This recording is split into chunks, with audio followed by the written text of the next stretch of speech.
Thank you. Thank you so much. I'll be acting as the host for today, but I will also be coming in as a youth speaker.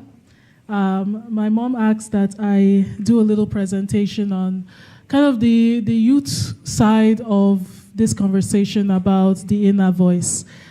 So I'm going to start my presentation with you.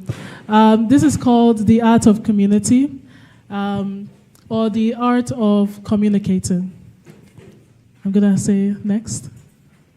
Okay, so some of you might not know what I do outside of, outside of this, but for the past 12 years, I've been a facilitator, I've been a public speaker, a spoken word artist, and a poet. So I travel most of the time to different places in Canada, and in August, I'll be going to Europe to be able to talk about this.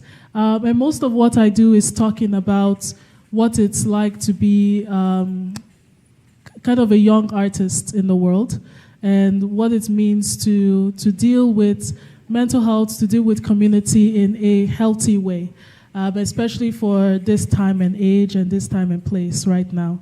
So I'm going to talk through a little bit of what the research has been when talking about inner voice in particular. Next slide. Okay, yeah, those are just a little bit of the books that I published on, especially on mental health, especially on how kids can kind of come out of their shells through art, through poetry, things like that. Next slide. Okay, I won't go through too many of things because we don't have too much time and we have two other speakers. But with youths, I do a collective. We're about 50 people right now, 50 youths. And what we do is kind of sit like this and have discussions. And from those discussions, we make art pieces. And then those art pieces now go into festivals or other presentation or other places.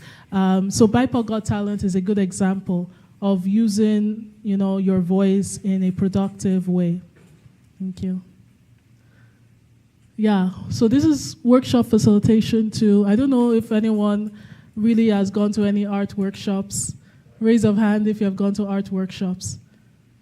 Okay, so this is where now we need to have that discussion about how to combat inner voices. So inner voices, when we talk about that, is, that voice in your head that says that you're not enough or that what people are telling you is what you are.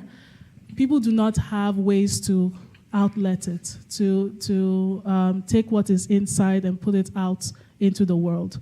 That's why we have art workshops. That's why we have artists. It's now during the 21st century that people are calling themselves artists, because there's a lot of back and forth on can you make a future? Can you make work with being an artist? But what they don't realize, and a lot of parents don't realize, is that art is not about making money. It's about having a positive outlet for negative thoughts.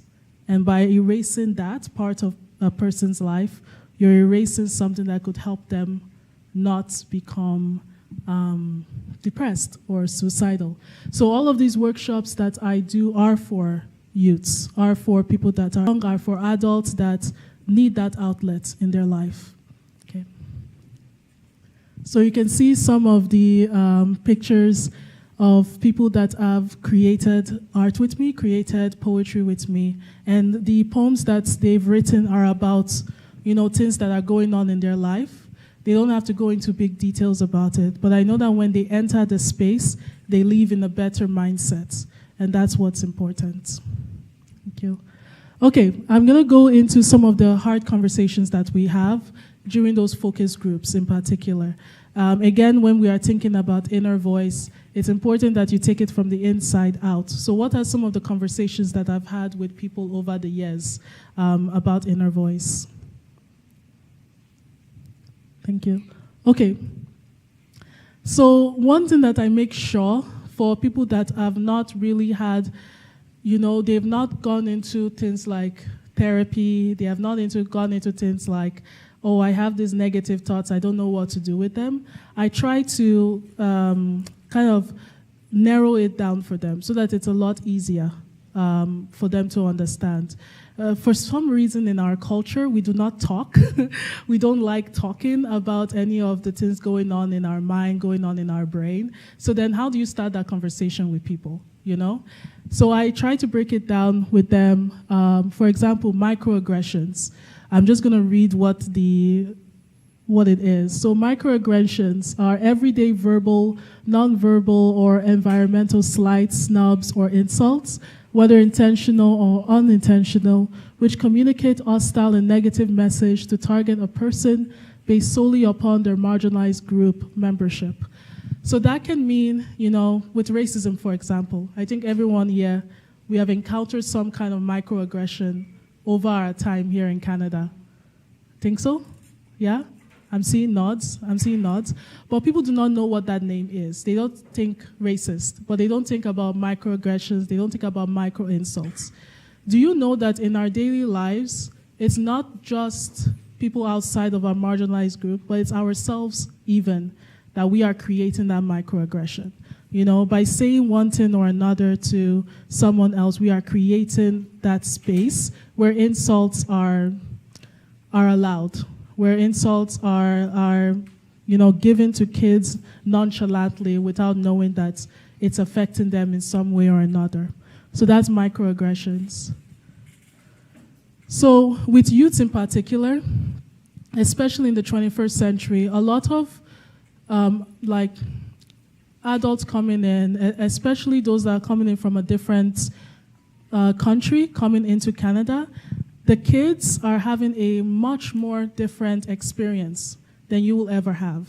You know, right now in 2025, youths in particular are a marginalized group, and they age out of it, but in that space, they are dealing with a lot of things outside of them.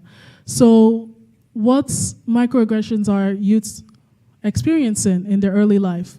In schools, you know, you are literally given a space where you are determined whether you will make it or you will not. And the way that people interact with you is based on that. So it's either you are smarter than everyone or you are forgotten, or you're really good at sports or you are put in the side. Even when playing dodgeball, for example, and some kids, usually our kids, are picked last. We don't understand how those little micro moments are creating bigger and bigger mental strain in the kids. At home, you know, parents engage with youths like their investments or their burdens or entrapment or lower extensions of themselves. That is something in our focus group we have talked a lot about, where kids feel like they are brought off to be investments of their parents rather than their own beings. Or youths are seen as burdens where, you know, parents will talk about going to the grocery store and having to buy that one meal that the kid wants to buy, and then the kid doesn't realize that it's not because of them, but because of bills. And so they think of themselves as a burden, and they bring that into schools and bring that into life, and it all festers up.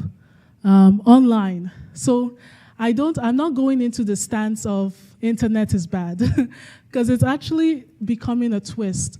More youths are finding connection, community, found family online than they can with in-person people.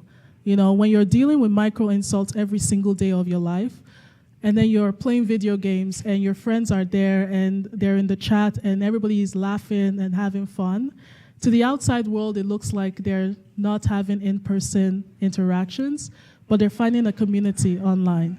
It's now where we balance it, where it's not just one thing and another. So please do not think that I'm taking a stance that internet is bad. It's actually been helping us a lot in our discussions. Next one.